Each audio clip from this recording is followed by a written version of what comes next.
Et le titre de mon message ce soir, c'est « Modèle ». Il faut que tu sois un modèle.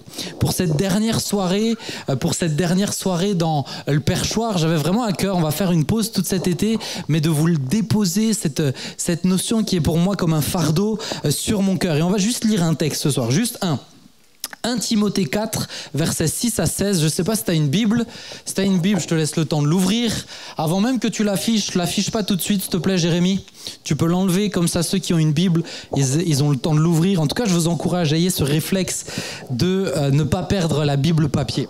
Ça se trouve, un jour, on se retrouvera dans une époque où on ne pourra plus avoir de Bible sur nos téléphones. Donc, ne perdez pas le réflexe de où est la Bible papier. Et si vous n'avez pas de Bible, vous venez voir un des responsables à la fin, on vous en donne une avec grande joie. Yes, ça va, ceux qui ont une Bible, vous avez trouvé 1 Timothée 4, verset 6. Ok. Bah de rien. Lucas, c'est bon. On est bon. Ok, c'est parti, on peut l'afficher ensemble. Tu peux l'afficher, on va le lire ensemble. En exposant ces choses aux frères, tu seras un bon ministre de Jésus-Christ, nourri des paroles de la foi et de la bonne doctrine que tu as exactement suivies. Repousse les contes profanes et absurdes. Exerce-toi à la piété, car l'exercice corporel est utile à peu de choses. Alléluia. Tandis que la piété est utile à tout. Amen. Ayant la promesse de la vie présente et celle qui est à venir, c'est là une parole certaine qui est entièrement digne d'être reçu. Nous travaillons en effet et nous combattons parce que nous mettons notre espérance dans le Dieu vivant qui est le sauveur de tous les hommes, principalement des croyants. Tu peux m'afficher la suite. Déclare ces choses et enseigne-les. Que personne ne méprise ta jeunesse, mais sois un modèle pour les fidèles, en parole, en conduite, en amour, en foi, en pureté, jusqu'à ce que je vienne. Applique-toi à la lecture et à l'exhortation et à l'enseignement. Ne néglige pas le don qui est en toi et qui t'a été donné par prophétie avec l'imposition des mains dans l'assemblée des anciens. Occupe-toi de ces choses, donne-toi tout entier à elles, afin que tes progrès soient évidents pour tous. Veille sur toi-même et sur ton enseignement. Persévère dans ces choses, car en agissant ainsi, tu te sauveras toi-même et tu sauveras ceux qui t'écoutes. Est-ce qu'on peut juste relire à partir du verset 11 parce que c'est vraiment, des fois je pense, vous savez, méditer, c'est lire plusieurs fois. Repassez un petit peu dans votre cœur ce que Paul est en train de dire à son fils spirituel, à Timothée. Déclare ces choses et enseigne-les. Que personne ne méprise ta jeunesse, mais toi sois un modèle pour les fidèles, en parole, en conduite, en amour, en charité, en foi et en pureté. Jusqu'à ce que je vienne, applique-toi à la lecture et à l'exhortation, à l'enseignement. Ne néglige pas le don qui est en toi, qui t'a été donné par prophétie avec l'imposition des mains de l'assemblée des anciens. Occupe-toi de ces choses, donne-toi tout entier à elles, afin que tes progrès soient évidents pour tous. Veille sur toi-même et sur ton enseignement. Persévère dans ces choses, car en agissant ainsi, tu te sauveras toi-même et tu sauveras ceux qui t'écoutent. Ce soir, j'aimerais vraiment juste qu'on puisse réfléchir quelques instants sur la notion de modèle. Peut-être que tu viens à l'église depuis longtemps, t'entends souvent parler de ce texte, que personne ne méprise ta jeunesse, mais toi, sois un modèle. Mais vous savez, quand on arrive vers l'été, il y a plein de choses qu'on oublie. C'est vrai ou c'est faux ? Il y en a qui se retrouvent en Espagne, qui font des folies en Espagne en plein été. Mais, les amis, j'aimerais vous rendre attentifs. Dieu te dit, sois un modèle pour les fidèles en juillet et en août. Amen. Vrai ou faux ? Il n'a pas dit, sois un modèle pour les fidèles de septembre à juin. Il dit, sois un modèle pour les fidèles en parole, en conduite, en amour, dans ta façon d'être. Il faut que tu sois un modèle. Il n'est pas en train de dire c'est bien si tu es un modèle. Il est en train de dire c'est nécessaire que tu sois un modèle. Aujourd'hui, tout à l'heure, on a parlé d'Aloïse, on a parlé d'Élie, on a parlé de Julie, d'Audrey, de plein de gens qui s'engagent, de Judith, de Nina, de gens qui s'engagent, mais chacun d'entre nous est censé être un modèle pour quelqu'un d'autre. Moi, j'ai la chance d'avoir mon petit garçon Adam.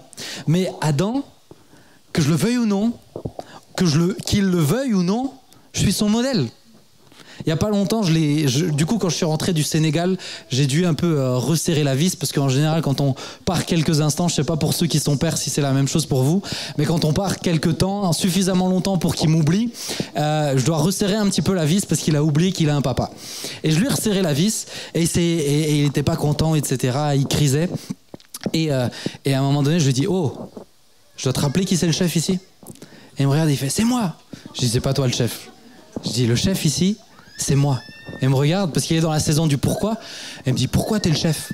Je dis « Parce que je suis ton père et que t'es mon fils. » Et là, tout à coup, il me regarde et il me dit « Je veux des enfants. » Je dis « Pourquoi tu veux des enfants ?»« Parce que je veux être le chef. » Mais que vous le vouliez ou non, ça c'est quelque chose, il est ouf, hein, mais que vous le vouliez ou non, ça c'est quelque chose qui prend en modèle sur moi. Je suis en train de boire mon café le matin, j'ai la jambe pliée comme ça, il essayera de boire son Novomaltine avec la jambe pliée comme moi, il veut ressembler. Que tu le veuilles ou non, tu seras un modèle pour quelqu'un. Mais c'est une bonne nouvelle parce que Dieu t'appelle à être un modèle pour quelqu'un. Amen. Et vous êtes vivants ce soir ? Ok, c'est la dernière, hein, je compte sur vous. Mais regardez, tu peux m'afficher la définition. Ici, le mot modèle, c'est tupos. Et regardez, il y a 3 notions que j'aimerais ressortir de ce texte. La première chose, c'est modèle, ici, tupos, c'est la marque d'un choc ou d'un coup, une empreinte. C'est la figure formée par le coup ou l'impression. Ok, je vais revenir dessus après. La deuxième chose, c'est, dans un sens technique, le modèle à laquelle une chose doit être conforme. Ok ? Et la troisième chose, dans un sens moral ou éthique, un modèle dissuasif, un modèle d'avertissement. Ok, ça va pour vous ? Première chose, j'aimerais vous faire un parallèle. Tu peux m'afficher la slide suivante ? Parce que ta vie doit être comme une empreinte sur le cœur de ceux qui t'entourent. Vous savez que la police, souvent, quand elle contrôle, alors c'est souvent aux États-Unis, mais quand elle contrôle une voiture et qu'elle est garée derrière, elle passe vers la voiture. Ah, il y a Élie qui sait, Eliel, pardon, mais elle pose sa main sur la voiture. Pourquoi ? Parce que le policier dépose son empreinte pour qu'au cas où il se passe quoi que ce soit après, les autres policiers, les enquêteurs derrière, pourront retrouver l'empreinte du policier qui a déposé sa main. Il faut que ta vie soit une empreinte qui se dépose sur le cœur des gens. Juste essayez d'imaginer un petit peu. Moi, je prie que, et je le sais, mon grand-père a déposé son empreinte sur mon âme. Et que je le veuille ou non, ma façon d'être, ma façon de penser, ma façon de réfléchir dans certaines situations, elle est marquée par l'empreinte de mon grand-père. Il faut que ta vie soit comme une marque que tu déposes sur le cœur de quelqu'un. Si ta vie n'est pas comme une empreinte qui se dépose sur le cœur d'une personne, à quoi sert-elle ? Les amis, Dieu nous appelle à être une empreinte qui se dépose sur quelqu'un. Comprenez ? Quand il y a une... Alors je vais utiliser un parallèle un peu bizarre, mais quand il y a une scène de crime, les traces qui sont laissées, elles sont essentielles. Et pour ceux qui regardaient un petit peu les experts Miami à l'époque, vous savez que c'est très difficile de nettoyer toutes ces traces ADN. Pourquoi ? Parce qu'elles sont profondes. Quand tu laisses ton empreinte dans le cœur de quelqu'un, c'est profond. Moi, j'ai des cicatrices, j'ai des blessures qui ne s'enlèvent pas aussi facilement. Pourquoi ? Parce qu'elles étaient profondes. Mon ami, Dieu ne te dit pas juste d'être un bon conseiller de temps en temps. Dieu ne te demande pas juste de faire du bien de temps en temps. Dieu veut t'utiliser pour que tu sois comme une empreinte déposée sur le cœur de quelqu'un. Et la bonne nouvelle, c'est que si Dieu a déposé ton empreinte sur toi, alors tu déposes son empreinte sur la personne que tu touches. Vous me suivez ?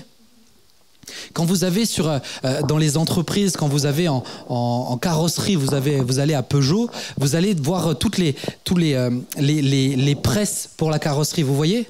Mais cette presse-là, elle fait toute la forme de la voiture. Cette presse-là, elle fait toute la forme. Donc la presse est extrêmement importante. Et en fonction de la presse, en fonction de ce à quoi elle ressemblera, vous aurez une voiture différente l'une de l'autre. Vous me suivez ? Mais si la presse est bien imprégnée du caractère de Christ, si tu es bien imprégné de ce que Dieu veut pour toi, si tu es imprégné de foi, si tu es imprégné d'amour, mais mon ami, tu peux que déposer des bonnes choses dans le cœur de quelqu'un. Pense pas que c'est juste parce que tu connais 77 versets par cœur dans l'Ancien Testament et dans le Nouveau Testament que tu peux faire la différence. Tu peux faire la différence parce que tu es imprégné de Christ. Yes, ça va pour vous. Ta vie doit être comme une empreinte qui se dépose sur le cœur de ceux qui t'entourent. Ça doit marquer. Ça doit marquer. Et puis, ta vie, regarde, réalise juste la deuxième définition. La deuxième définition, dans le sens technique, le modèle, tu poses, c'est le modèle à laquelle une chose doit être conforme ou non. Ça veut dire quoi? Ça veut dire, tu peux m'afficher la slide ensuite, encore une fois. Ta vie peut être le jalon qui permet à tes proches de tracer. Si ta vie est centrée sur ce que Christ veut pour toi, cet été, tu peux être le repère pour que les gens qui te regardent sachent, ça c'est bien, ça c'est mal. C'est incroyable. C'est incroyable. La Bible nous dit que nous sommes appelés à être des phares, à être des lumières. Mais le but d'une lumière, c'est de pouvoir distinguer là où il ne faut pas mettre le pied. Tu ne te balades pas avec une lumière en plein jour, tu te balades avec une lumière dans les ténèbres, on est d'accord avec ça? Le but d'une lumière, moi quand je mets une lumière chez moi à la maison, c'est pour ne pas me taper un mur ou une poignée de porte violemment dans le côté comme je me suis pris hier soir. Mais le but de cette lumière, c'est d'éviter de tomber. Ta vie, si elle est imprégnée de Christ, elle peut cet été être un repère pour ne pas tomber à droite, pour ne pas tomber à gauche. Elle peut être comme ce jalon qui permet de tracer une ligne droite. Pourquoi on pose des jalons pour des repères pour pouvoir tracer une ligne droite? Ta vie peut faire une différence. Et enfin, la dernière notion, c'est que il est dit, regardez dans la fin, dans un sens moral ou éthique, c'est un exemple dissuasif, un modèle d'avertissement. Ta vie peut protéger celle de tes amis, celle de tes proches par son exemplarité. Et ça, pour moi, c'est quelque chose de très, très important, particulièrement pour vous cet été. En fonction des choix que vous allez faire, en fonction de ce que vous allez mettre en priorité ou non, en fonction de ce que vous allez faire ou ne pas faire, ta vie peut protéger celle des autres. Ta manière de vivre peut protéger celle des autres. Moi, je me rappelle, j'ai des potes, particulièrement au lycée, où des fois on était ensemble, et il y a des moments où ils réagissaient pas comme les autres, et c'était des amis à moi. On était dans des groupes, et puis bizarrement, ils réagissaient pas comme les autres. Pourtant, ils avaient pas le Seigneur, etc. Et je leur ai dit, mais pourquoi vous faites pas comme eux? Eux, ils savaient pourquoi moi je faisais pas comme les autres, parce qu'ils connaissaient mes convictions. Et ils m'ont dit, non, mais on n'a pas envie de voir de la déception dans ton regard quand tu nous vois faire des mauvais trucs. C'est chaud. Je dis, punaise, ça c'est des amis. Hein. Et dans les choix que tu vas faire, si cet été tu choisis de te mettre une mine ou de ne pas te mettre une mine, tu peux protéger d'autres. Dans ta façon d'être, tu peux protéger d'autres. Malheureusement, je reprends septembre, il n'y a pas un été où quand je reprends, en tant que pasteur, après mes vacances, je pars quelque temps, je rentre, il n'y a pas quelqu'un qui me dit « Ben, cet été, je suis tombé, j'ai couché avec quelqu'un ». Il n'y a pas un été où ça n'arrive pas. Mais j'aimerais te dire que si tu es un modèle, tu protèges la personne avec qui tu pourrais tomber. C'est pas juste ceux qui vont connaître l'histoire, c'est la personne avec qui tu risques de tomber. Si toi, tu es intègre, si toi, tu es droit, tu l'évites elle aussi de faire n'importe quoi. Vous me suivez? Bien-aimés, vous pouvez protéger par votre comportement. Vous pouvez protéger par votre foi, par votre proximité avec Dieu, particulièrement cet été. Soyez de tout cœur, soyez des modèles. C'est tellement, tellement important. Mais regardez, pour vous donner une image, j'aimerais vous donner une image. Est-ce que vous avez déjà vu, alors moi j'ai jamais pu assister en live, mais vous savez quand vous voulez peindre une personne, etc., il y a un mot normalement pour ça. Hein? Pas des caricatures. Non, des gens qui... Non mais qu'est-ce que tu me sors toi? Mais toi t'es... mon gars, t'aurais jamais dû parler là, il dit body painting. Non, c'est pas ça. Ceux qui sont là, c'est pas juste des modèles, il y a un nom. Hein?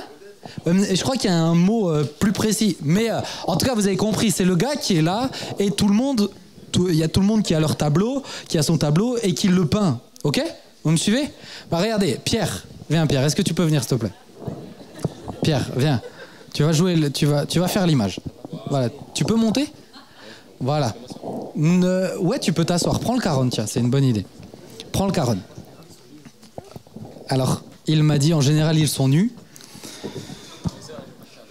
Tu vas pas le faire? C'est généreux de ta part, merci beaucoup Pierre. Joy est reconnaissante.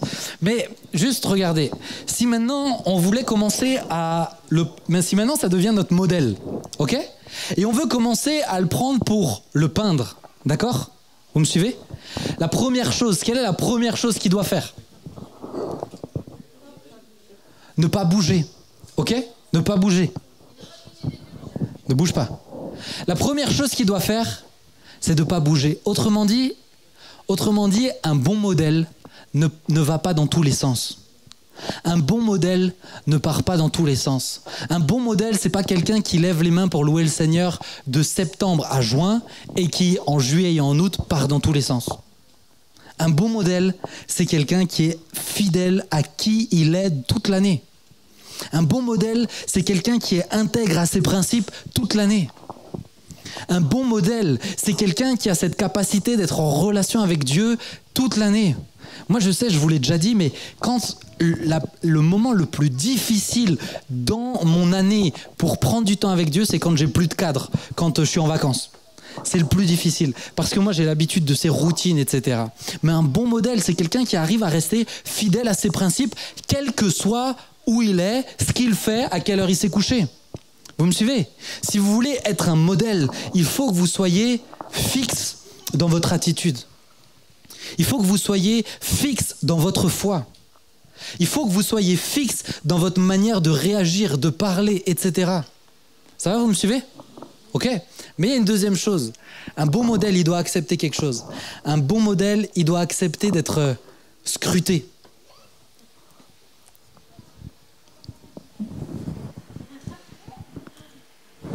C'est gênant, hein? C'est gênant. Pourquoi? Pourquoi? Parce que personne n'aime être analysé. Tout le monde aime son jardin secret. Mais si je veux vraiment pouvoir dessiner Pierre, alors déjà il me faut un talent de dessinateur, mais si j'ai un talent de dessinateur et que je veux vraiment pouvoir dessiner Pierre correctement, il faut que je le scrute dans les moindres détails. Vous me suivez? Il faut que je puisse... Chez lui, c'est compliqué, mais distinguer ses défauts physiques.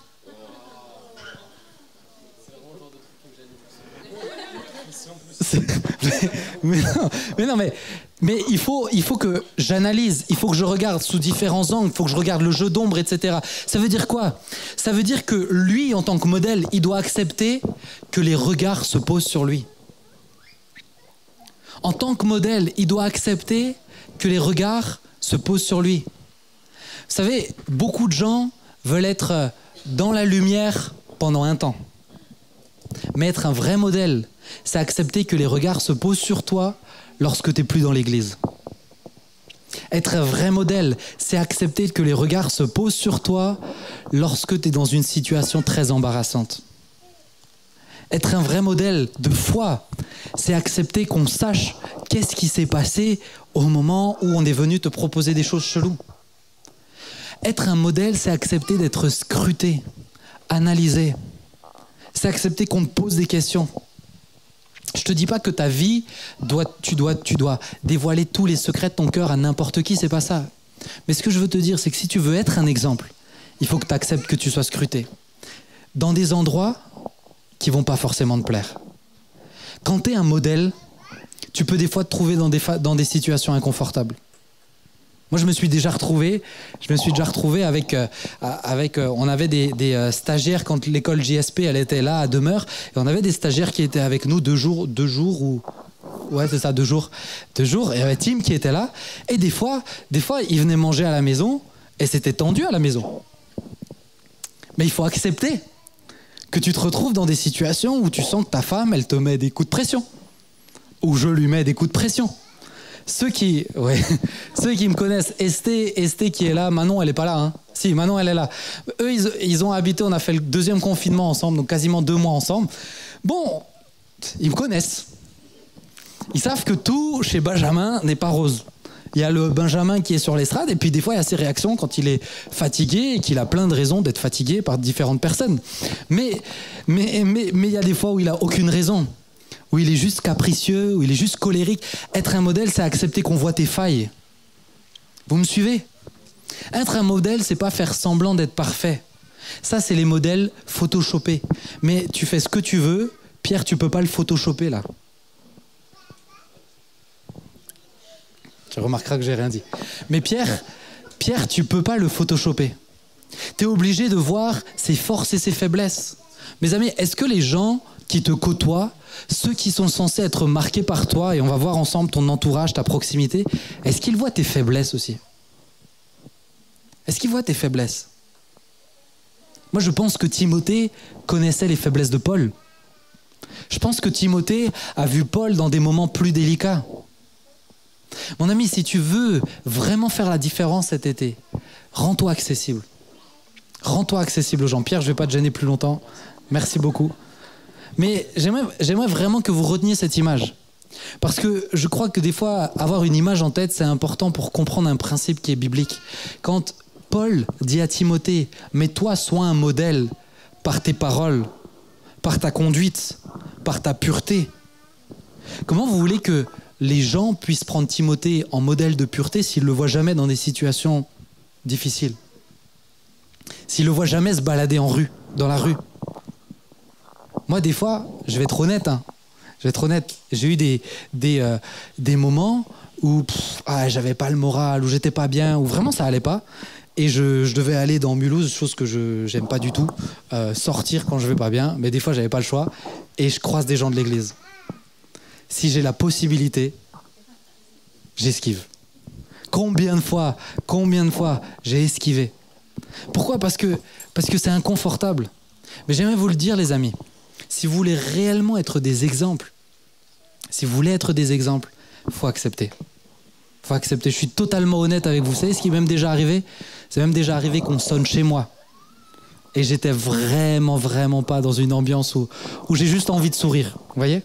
J'ai pas ouvert. C'était pas vous. C'était pas vous. Mais j'aimerais juste vous rendre attentif. C'est pas ça que Dieu nous demande. Moi, je vous montre mes imperfections ce soir. Dieu te demande de te rendre accessible. Vous savez, il y a un syndrome dans l'église, c'est le syndrome de tout va bien. Moi, ça me gave. Quand on dit, hey, comment tu vas? On en a déjà parlé, Lucas. Ça va et toi? Mais c'est nul, me réponds pas. Alors si tu as juste envie de me dire ça. Si je te demande comment ça va, c'est pour savoir vraiment. Le problème, c'est quoi? Le problème, c'est qu'on a peur de dire, ça nous embête de dire, en ce moment c'est compliqué, ou ça va pas. Parce qu'on sait que l'autre, on se dit, l'autre il va embrayer, et toi t'as pas envie de parler. Si ça va pas, t'es pas dans un mood où t'as envie de parler. Mais qu'est-ce qui se passe? Mais viens. Et c'est pas parce que vous dites ça va pas que l'autre il doit te faire une psychanalyse en face. Tu peux lui dire, ça va pas, mais j'ai pas forcément envie d'en parler. Mais t'as le droit d'être vrai. Et moi je prie que dans le perchoir, on soit vrai. Que quand ça va pas, et que tu dis j'ai pas envie d'en parler, on n'insiste pas, ou juste on dit t'as envie qu'on prie ensemble juste. Et si t'as envie d'en parler, qu'on soit réellement là. C'est déjà arrivé que des fois réellement je dise juste, ou je le fasse sentir, ouais ça va. Vous comprenez tous le message du ça va. Et le autre dit amen, super. Mais les amis, c'est pas ça la famille. C'est pas ça les relations. Pour être un modèle, il faut être vrai, mais il faut que l'autre puisse recevoir aussi. Yes, ça va pour vous? Ça va? Ok, c'est bon, ça va. Très bien. Attentif parce que quand tu es un modèle ici sur place, tu vas devoir être stable, tu vas devoir accepter qu'on t'analyse, mais j'aimerais t'encourager. Pourquoi? Parce que 1 Corinthiens 11, 1, vous n'allez pas le lire parce que je vais juste le lire là, c'est Paul qui dit un truc très très fort. Il dit, soyez mes imitateurs. Qui, ici dans cette salle, a déjà dit à quelqu'un, imite-moi? Est-ce qu'il y a une personne? Tous les coachs tremplin normalement, mais l'ont-ils déjà dit? Qui a déjà dit, imite-moi? Youssef, il a levé la main. Pourquoi on ne le dit pas? Parce qu'on a peur. Je ne suis pas toujours convaincu.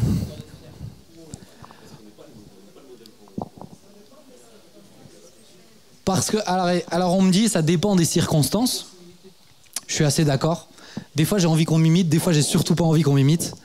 Mais Youssef dit quelque chose d'intéressant. Il dit, mais parce qu'on n'est pas le modèle qu'on devrait être. Pourquoi la plupart du temps on ne dit pas « imite-moi » mais parce qu'on sait très bien qu'on n'est pas imitable vraiment. On sait qu'on peut donner une illusion. On sait qu'on peut donner l'apparence d'un bon chrétien. Mais imiter ta foi. Est-ce que quelqu'un est en mesure d'imiter ta foi? La voit-il seulement? Est-ce que quelqu'un est en mesure d'imiter ta pureté dans tes paroles, quand tu squattes pas juste avec des chrétiens? Est-ce que quelqu'un est capable de dire « Eh mais attends, lui, il y a une différence ». Je vous l'ai déjà dit, mais je me rappelle ma collègue qui m'a dit « Mais Ben, est-ce que tu peux m'aider, s'il te plaît? J'ai remarqué, tu dis jamais de gros mots. » Moi, c'est vraiment pas exceptionnel parce qu'on m'a toujours frappé si je disais des gros mots. Donc, c'est beaucoup plus facile de jamais dire de gros mots. Mais elle m'a dit « Mais est-ce que tu peux m'aider et me corriger quand je dis des gros mots parce que je les entends même plus? Mais est-ce que ton vocabulaire marque une différence? » Et que du coup, on dit « Mais lui, on peut l'imiter. » Est-ce qu'on peut imiter ta conduite? En gros, est-ce qu'on voit réellement la différence? Mon ami, être un modèle, ça doit marquer. Parce que tu le veuilles ou non, tu vas transmettre quelque chose. Et tu transmettras toujours quelque chose. Mon garçon, que je le veuille ou non, dès le moment où il est réveillé et jusqu'au moment où il s'endort, je transmets quelque chose. Dès le moment où il est réveillé et jusqu'au moment où il s'endort, je transmets quelque chose. Et des fois, j'oublie qu'il est là et je dis un mot, j'ai pas envie qu'il le dise. C'est pas un gros mot, mais c'est juste, j'ai pas envie qu'un petit garçon de 3 ans dise ça dans sa bouche, ça me saoule. Par exemple, ça me saoule, vous voyez? Ah, ça me saoule, ça, j'ai pas envie qu'il dise. Ça me saoule de l'entendre dire ça me saoule. Et des fois, je le dis, mais que je le veuille ou non, je transmets. Vous savez ce que c'est? La définition de transmettre, c'est faire passer quelque chose de quelqu'un à quelqu'un d'autre. C'est comme si toi, tu es juste un canal qui fait passer quelque chose de quelqu'un à quelqu'un d'autre. Tu es un passeur. Ok? Tu es un passeur de valeurs. Tu es un passeur de spiritualité. Mais est-ce que tu prends ce que Dieu te donne pour le passer à quelqu'un d'autre ou non? Parce que quand tu transmets, le modèle est celui qui donne l'exemple. Ça veut dire quoi? Ça veut dire qu'il n'attend pas les autres de pouvoir agir. Moi, mon modèle, mon grand-père, Papa Jean, pour ceux qui le connaissaient comme ça, il a été mon modèle. Pourquoi? Parce qu'il n'attendait pas que quelqu'un avant lui, lorsqu'il était dans une maison, lève les mains en disant « Oh Seigneur, tu bénis cette maison ». Lui, il s'en fichait qu'il n'y ait personne qui le fasse, qu'il y ait quelqu'un qui a envie de le faire. C'était toujours le premier. Pourquoi? Parce que le modèle n'attend pas que les autres fassent avant lui. Le modèle n'attend pas de regarder, attends, est-ce qu'il y a un chrétien qui va prier à table? Parce que il n'attend pas. Et que dès qu'il dit, ça vous dit compris, toi tu dis amen, amen. Mais parce que tu attends le mouvement. Le modèle, c'est celui qui est devant. Et être un modèle, ça peut être très frustrant. Parce que tu as toujours l'impression que c'est toujours toi qui fais en premier. Mais c'est ça le rôle du modèle. Si tu attends de tes amis de t'amener plus loin, c'est que tu ne désires pas être un modèle pour eux. Dieu attend que tu puisses faire le premier pas. Yes, ça va pour vous? Ok. Le modèle, c'est celui qui donne l'exemple. Mais le modèle, c'est celui qui inspire. C'est celui qui te montre, mais c'est celui qui t'inspire. Aujourd'hui, mon grand-père, il est auprès du Seigneur, mais je sais que jusqu'à la fin de mes jours, il y aura plein de situations où je vais me dire comment il aurait réagi. Pourquoi? Parce qu'il m'inspire. Il m'inspire même s'il n'est plus là. Un modèle, tu n'as pas besoin qu'il soit là H24 pour t'influencer. Tu as besoin que son empreinte soit suffisamment marquée sur ton cœur pour t'inspirer au quotidien. Yes, ça va pour vous? Et le modèle, c'est celui qui te motive à te dépasser. Qu'est-ce que je veux dire là? Je n'aime pas du tout ces notions de motivation dans l'église en mode un peu coaching. Vraiment, c'est vraiment quelque chose que j'aime pas. Mais le modèle, il le fait sans forcément qu'il ait besoin de venir avec des belles paroles. Le modèle, il te motive à te dépasser en disant « Mais mince, si c'est possible pour lui, pourquoi ça ne serait pas possible pour moi ?» Vous me suivez? Son exemple, en fait, te donne soif de plus. Son exemple te donne soif de plus. On parlait d'Aloïse, mais je suis sûr que Aloïse t'a motivé.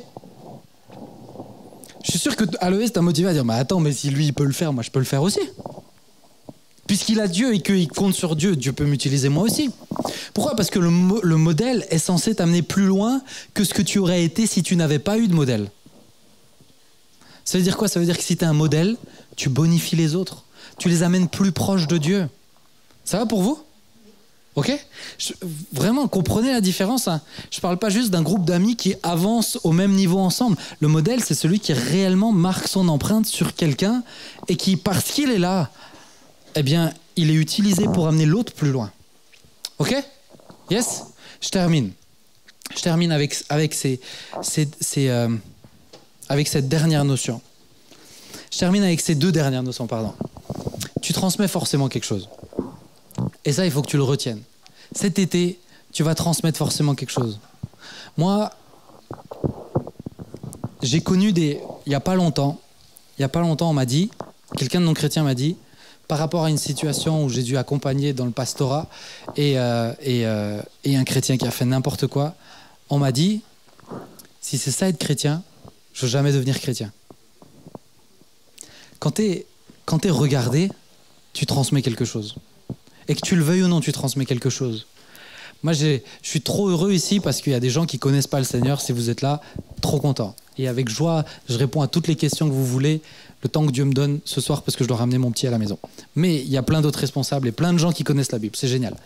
Mais des fois, par nos paroles, on a dégoûté de Jésus. On a transmis du dégoût. Des fois, par notre manque de foi, on a transmis que être chrétien, c'est juste une idéologie. C'est juste une philosophie. Être chrétien, c'est beaucoup plus qu'une philosophie. C'est le fait d'avoir Dieu qui vit en toi, au travers de toi, qui te transforme et qui peut t'utiliser. Beaucoup plus concret que juste une philosophie. Tu vas transmettre quelque chose. Alors la question, c'est qu'est-ce que tu vas transmettre? Est-ce qu'aux gens qui sont autour de toi, cet été, tu vas transmettre de la joie, de l'entrain, du zèle, du feu pour le Seigneur, de la soif de découvrir Dieu, la foi? Ou est-ce que tu vas transmettre du dégoût, de l'amertume? Tu vas entretenir l'amertume qu'il a pour son père, pour sa mère, pour son cousin, pour qui tu veux, et tu vas rentrer dans ce jeu-là.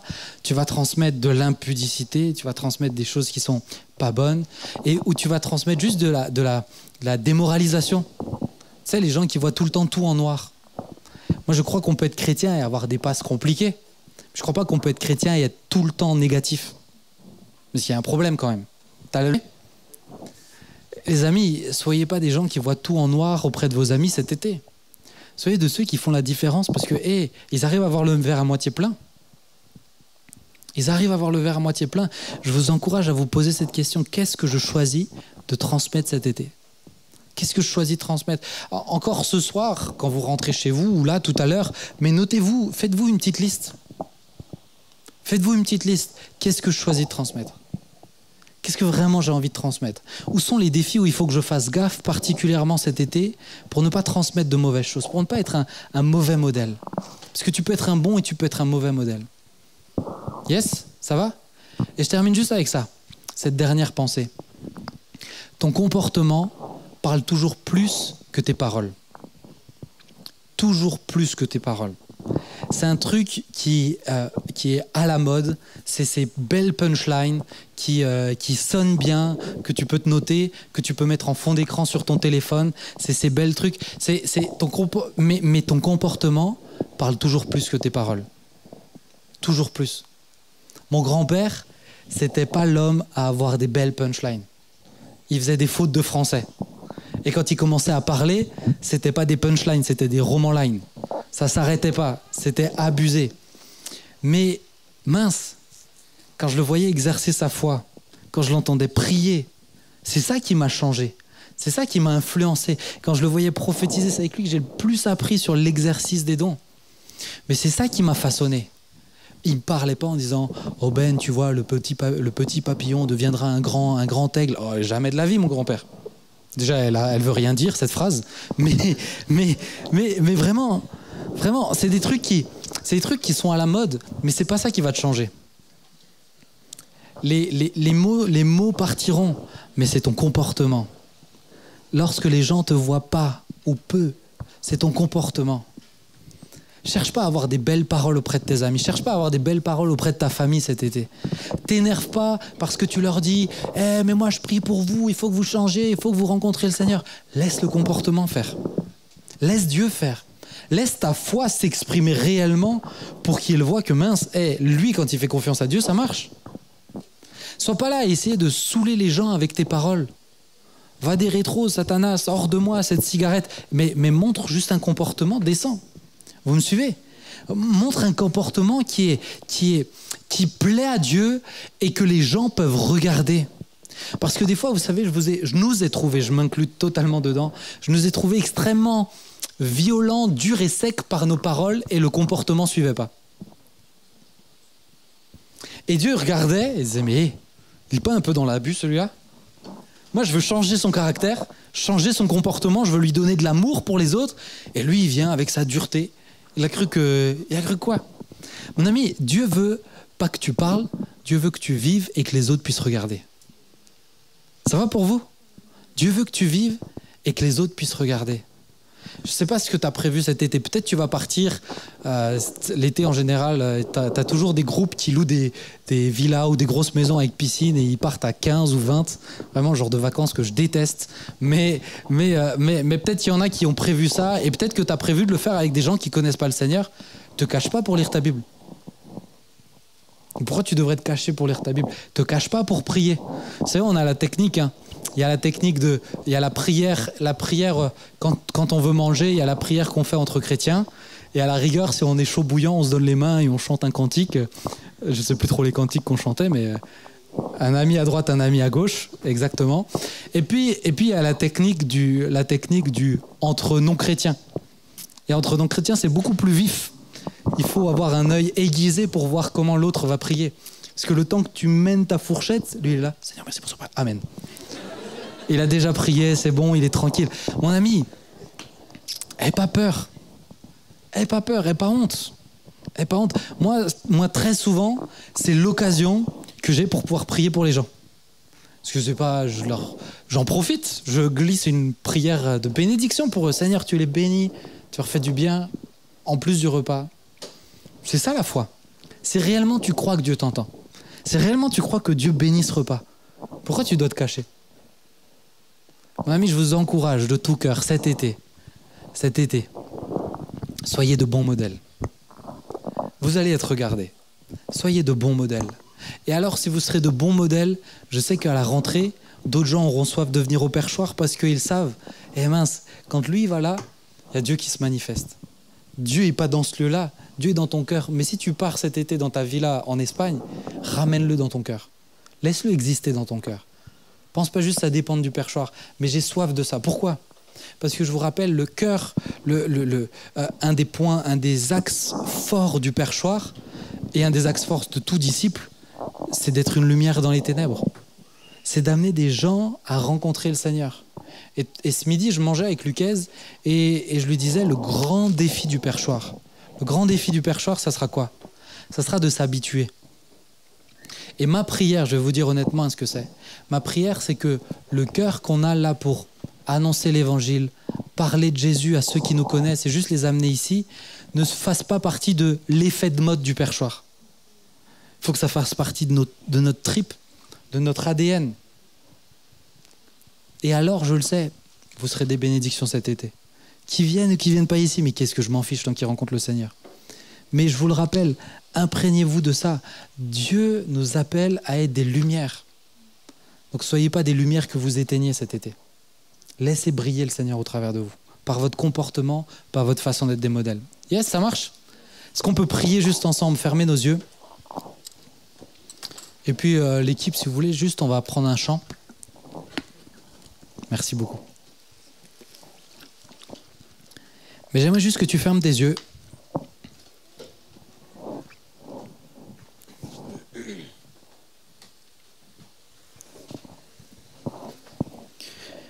Et j'aimerais que tu repasses dans ton cœur juste cette notion. Est-ce que je suis un bon modèle? Si maintenant quelqu'un devait prendre exemple sur moi, est-ce que je suis un bon modèle?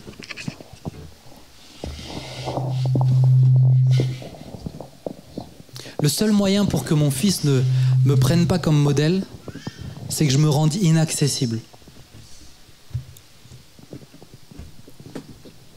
Et cet été, Dieu veut que tu sois accessible. Accessible aux ténèbres.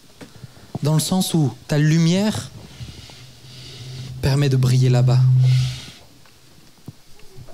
Mais si tu te retrouves dans les ténèbres, est-ce que tu seras un bon modèle? Est-ce qu'on verra la différence? Juste dans ton cœur, honnêtement, réponds au Saint-Esprit dans ton cœur. Moi, j'entends pas ta réponse et j'ai pas besoin de l'entendre. Mais le Saint-Esprit t'entend. Est-ce que tu es un bon modèle, comme Paul le dit en parole? Est-ce que tu es un bon modèle en conduite? Est-ce que tu es un bon modèle d'amour?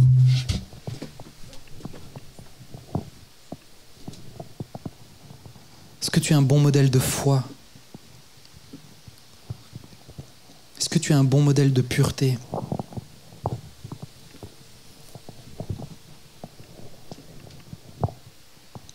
Je veux m'adresser à ceux qui vont partir ensemble en vacances, qui sont chrétiens. Mais est-ce que vous allez continuer à exercer votre foi? Est-ce que vous allez continuer vraiment à montrer à Dieu, Seigneur, quel que soit l'endroit, quelle que soit la saison, je continue, Seigneur, à compter sur toi.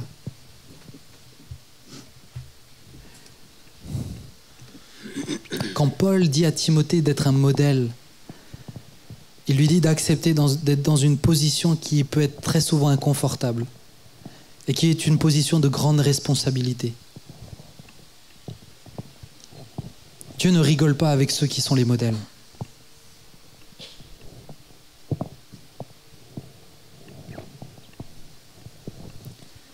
Jésus était particulièrement dur avec les pharisiens, les sadducéens. Pourquoi? Parce qu'ils étaient censés être les modèles pour les autres. Et il leur dira, vous ne rentrez pas et vous empêchez les gens de rentrer dans mon royaume.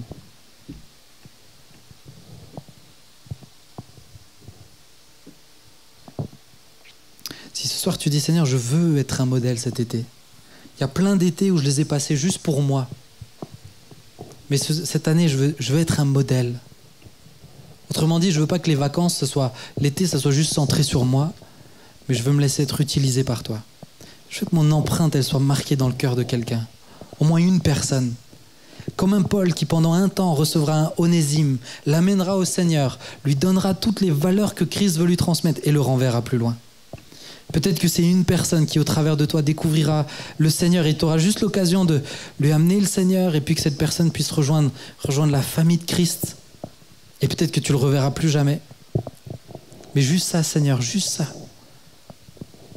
Je veux pas que mon été ne serve à rien. Seigneur, je veux pas que mon été ne serve à rien. Je veux pas que dans mon âme, que dans mon cœur, que dans ma tête, Seigneur, je puisse dire, je suis en vacances, laissez-moi tranquille. Seigneur, préserve-moi de l'égoïsme. Qu'est-ce que tu réponds au Saint-Esprit ce soir? Qu'est-ce que tu lui dis ce soir? Lui attend ta réponse.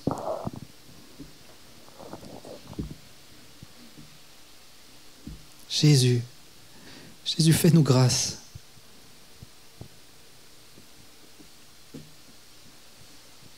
Secours-nous, Seigneur, d'être toujours auto-centrés, de ce désir que tout tourne toujours à propos de moi et de moi. Et si pendant 2 mois, j'ai plus le perchoir pour me faire du bien, alors c'est bon, je vis ma vie. Jamais on le verbaliserait comme ça, mais dans les faits, c'est comme ça que ça se passe. Seigneur, fais-nous grâce. Non seulement, Père, je te prie pas juste de nous protéger cet été. Je te prie pas juste de ne pas nous soumettre à la tentation, de ne pas juste nous délivrer du mal, mais je te prie, Seigneur, fais-nous la grâce de faire la différence dans la vie au moins d'une personne. Tu ne nous appelles pas juste à ne pas tomber, tu nous appelles à relever ceux qui sont tombés. Alors Seigneur, je te le demande, s'il te plaît, de tout mon cœur. Et Saint-Esprit, tu as entendu dans le cœur de chacun ce soir leur réponse. Et peut-être que certains ont dit, moi je ne veux pas être un modèle. Alors je te prie, Seigneur, juste touche-les, parce qu'ils ont besoin que toi tu les touches. Mais Seigneur, tu as entendu tous ceux qui disent, moi j'aimerais, mais il y a tellement de domaines où je ne me sens pas capable. Seigneur, montre-leur que c'est toi, Saint-Esprit, qui façonne. Et lorsque nous te laissons nous façonner, eh bien tu nous utilises pour façonner d'autres. Donne-leur la foi de croire que toi, cher Saint-Esprit, tu déposes l'empreinte de Christ dans nos cœurs. Tu déposes l'empreinte de Christ dans nos cœurs. Tu nous le dis, ta parole nous le dit, plus nous te contemplons, plus nous sommes transformés de gloire en gloire à ton image. Alors cet été, Seigneur, nous te contemplerons encore, personnellement, et alors nous te ressemblerons davantage encore. Et parce que nous te ressemblerons davantage, eh bien le modèle que nous serons pour d'autres ressemblera à celui de Christ. Et comme Paul, nous pourrions dire alors, imitez-moi comme j'imite le Christ. Seigneur, c'est ma prière, c'est mon désir, permettre de compter sur toi. Que toute la louange et la gloire te reviennent, Seigneur. Et je prie vraiment en tant que berger ici, en tant que pasteur ici dans ce groupe, Seigneur, je te prie, donne à chacun la foi dont ils ont besoin. Donne à chacun l'amour dont ils ont besoin. Donne-nous, Seigneur, de recevoir de toi, Saint-Esprit, au quotidien, tous ces jours, jusqu'à la rentrée, et puis bien sûr, tout le reste de nos vies. Mais cet été particulièrement. Seigneur, la joie de pouvoir te voir à l'œuvre. Comme Élie, Seigneur, a eu la joie de te voir à l'œuvre en Casamance. Comme Aldoïse, nous voulons nous aussi, Seigneur, être des lumières. Que ton nom soit loué, béni, Père. Amen. Amen.